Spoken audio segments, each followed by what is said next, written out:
Hey everybody, hope you had a wonderful day today. Out here in my world, it was a very, very busy day. You know you got me wild, you got me feeling like, oh, she make me feel alive, make me feel alive, she make me feel alright, she makes me feel alive, make me feel alive. Till you come back home, until you come back home, until you come back home, till you come back home.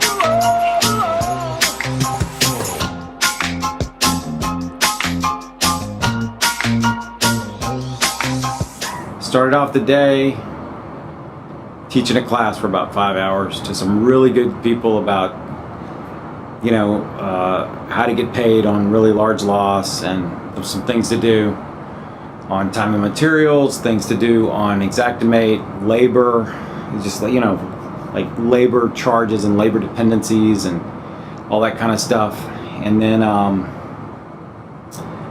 had dinner with a good client of mine, and then I was able to move from this stupid hot hotel I was in that I just had a miserable night to one I'm used to stay in about 2 months out of the year.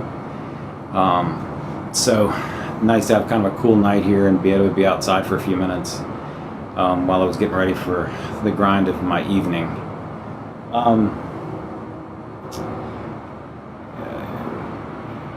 Tomorrow I got meetings to do. I got a really super nice large loss attorney to meet with and get to work on, and we were able to get we do a lot of like litigation stuff, and I was able to get looks like a really nice contract with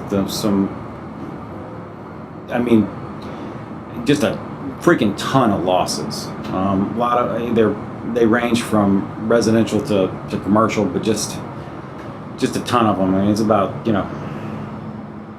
it's about 6 months worth of work, and it'd be mostly my staff, but a lot of that stuff I'll be touching as well, and it should just be a busy time. And it's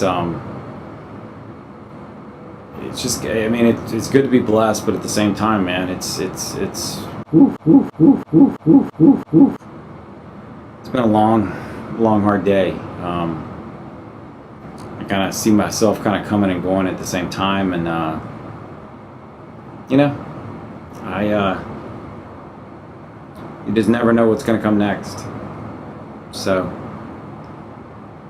at least I know I'll have a good meal tomorrow, and at least I also know that just like every day, man, it's just it's freaking killer to have some people working behind me that are just magic. It's amazing just to be surrounded by good talent. But that didn't change the fact that I'm way behind because I've been doing all this all day. So back to meetings tomorrow, out to one other loss where they got a big tile thing going on. It's kind of a interesting thing. I always like tile.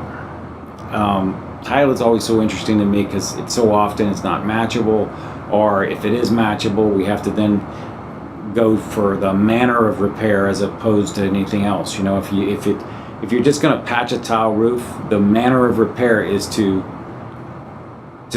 rack it, to stack it, sound it, and put it back on the roof. You pull it off and put it back on. You got to do a boatload of scaffolding. It takes an awful long time to do. It's usually more expensive than actually getting a complete new roof, unless say it's a Ludovici roof. And it's just it's just an interesting thing because we're always fighting about the actual manner of repair, not the damage that needs to be replaced. And I have found without a doubt that the hardest thing to get an insurance company to actually pay for is a freaking tile roof. So I always like when one shows up because they're just kind of fun. Because I like having those logic battles. So enough said. Have a great day. Thanks for being here. Thanks for liking and subscribing. So many of you have done that. I've been hearing from so many people about this series I'm doing, and while I won't be covering a lot of topics today, I'm going to let you see a little bit of me talking, let you talk to my client that I had dinner with, and that's just kind of another part of my week, you know. And that's kind of my promise to you, is that I do this every day, and every day you get the actual authentic part of my day, whatever that is. Hopefully sometime soon, the only thing you'll see is me sleeping, but you know, it doesn't happen real often. Have a great day. So Dave, that's just for your just while you're talking, you're doing the camera normally, and that's just why you want to. We use that. We do. The reason why I have that is we do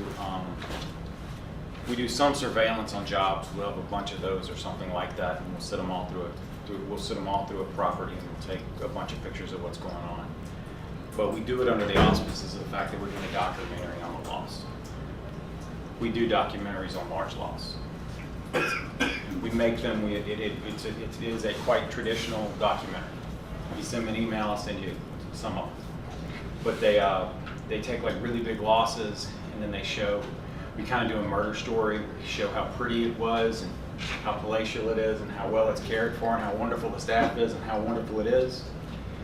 Most of the time we're prettying up a pig, but it's what we do. And then we talk about what happened to it. We go over all the damage, and then we tell what it's going to cost to put it back together. And we do it kind of cinematically, and we go and we actually interview like the maintenance people and the management and stuff like that, and even tenants sometimes. And we put them on video because they become like giving testimony to what happened at the time of the loss. And then, you know, you give it to the insurance company.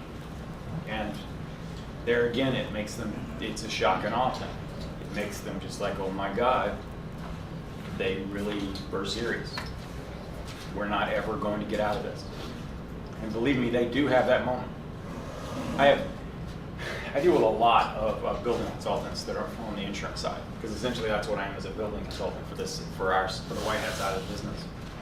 And and I've gotten to be like, friends with some of these people because we've been around so long together. And they tell me all the time. They tell me, that all they're ever really after is really good documentation that the loss exists, and that's the cost of repair. He said when you overwhelm them with the details, he says they can't, he says when that shows up, he told me when my stuff shows up in his office, this guy told me once, he said when my stuff shows up in his office, he says they know they're basically going to agree with it because we documented it really well. And that's, that is the difference. This is just my estimation staff has just gone in here and measured this. And so while they were doing their job, of course, the guy who was standing in the building didn't look to see that was 9.7 and this was 8 feet. So they went ahead and they dropped a measurement there to see what the slope of the actual roof was, so they could get the measurements on everything. And then they measure the windows. They'll most of the time measure the cabinets. And this is a good example. I can tell you everything they're measuring here is something that the guy that walked the job never gave them to do the job, but it still allows them to move around. See, I can post anything. So you just take one measurement and this software does everything? Yeah, I mean, it knows. I mean, it even if you didn't measure it, it still knows what the size is because, it's looked at it. Think about it. Okay, in the average environment, and by the way, this is how we do pictures. See, we can go through any of this we want and say this is a picture we wanted.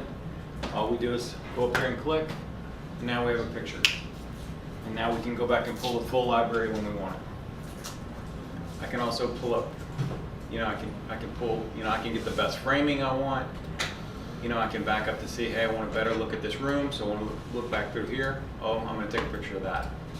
I can take this picture and I can say, okay, I want to zoom in, and I want to take that picture. Like, it takes about 5 minutes on your average loss for someone who's qualified to go through and take the right pictures. And you can imagine you can imagine when I'm taking these really good pictures that are the right pictures and these really well lit pictures show up on that page that I turn into the carrier, my pictures look better than theirs do by a magnitude that's noticeable. Because see, they're still using the same technology that they were using in the 80s when laser measurers showed up. I mean, that's all they got. This changes the game. Hey, I'm here with my friend Howard Weiner. He's a public adjuster in Florida, and he's both my client. He's a good friend. Where all you got claims, man? All over the state of Florida. I bounce throughout the state. I try and help people from top to bottom. I believe people, so I'm available. I make myself available to all different size claims and all different people throughout the state. What's the most interesting thing you're covering? Right now I have a historic B&B that's going to be very interesting getting full coverage on due to its age and possible damage over a period of time, but there's enough evidence of new wind damage that caused a collapse interior, so I feel very confident I'm going to be able to put this in my resume as a very successful claim. Do they have with like a real mensch from the Bronx, by the way. Do they have asbestos, lead? They do have asbestos in the ceiling, in the roof tiles of the one like dome section of the B&B. There is one section of asbestos roof tiles, yes.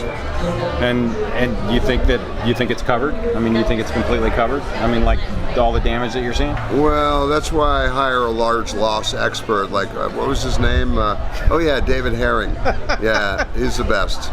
He's doing appraisals for me, and he hasn't pissed me off yet, and that's hard to not do. Thanks, man. The reason why I tell you to up your game is when you up your game, you stop their behavior. You can make them avoid the behavior by playing at another level.